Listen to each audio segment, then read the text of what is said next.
what it is. The matrix is everywhere. It is all around us.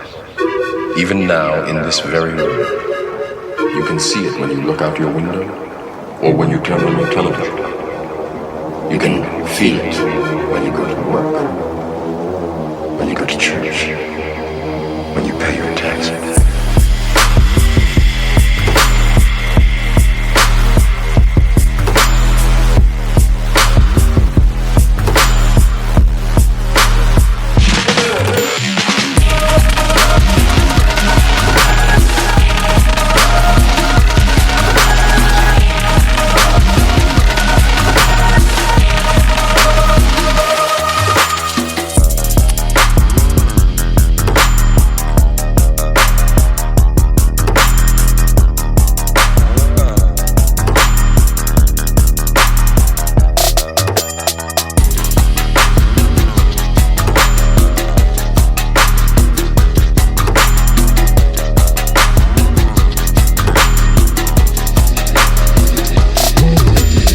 It is the world that has been pulled over your eyes to blind you from the truth.